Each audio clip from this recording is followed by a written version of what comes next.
Hi guys, magandang umaga po sa ating lahat. Ayan guys, dahil tag-ulan na dito sa Bohol guys. Oo.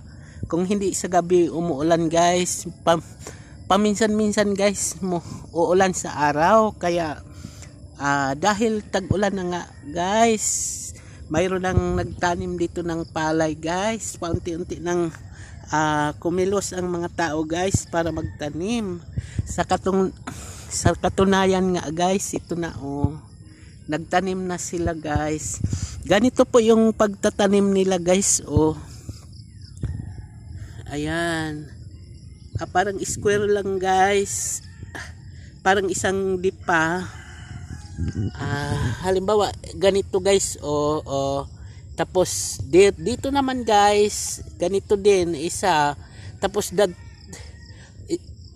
isa din na dipa guys, ay isa din ka ingana guys. Ganito lang dito sa Bohol guys. Kaya dahil ang daming kuhol guys, gaya nito guys, kuhol yan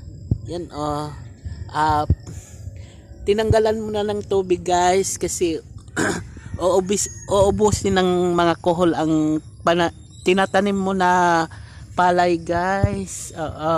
Gaya nito guys. Ayan, may kuhol siya. Ito buhay to guys. Nakuhol. Kailangan mo na patuyuin ang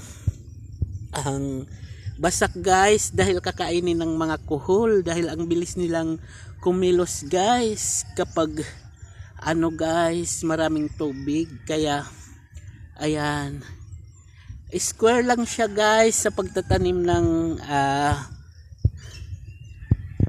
palay dito guys. Kaya ang ibang tao nagtatanim na guys. Mayroon din namang naglilinis pa. Mayroon ding nagkamot na guys. Kaya dito sa Bohol guys, unti-unti nang kumikilos ang mga tao sa pagtatanim guys. Ito ayan lang.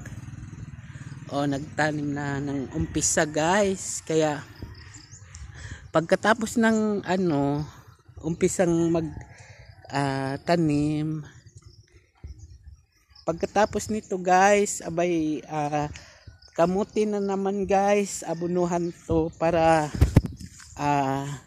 talagang tumataba ang mga pananim na gulay na palay guys. Ayan, binuksan mo na yung tubig kasi ayan, ang daming kuhol guys. Kaya yan, ang iba nagsuklay pa guys. Kaya mula dito sa Bohol guys, magandang umaga po sa ating lahat. Good morning.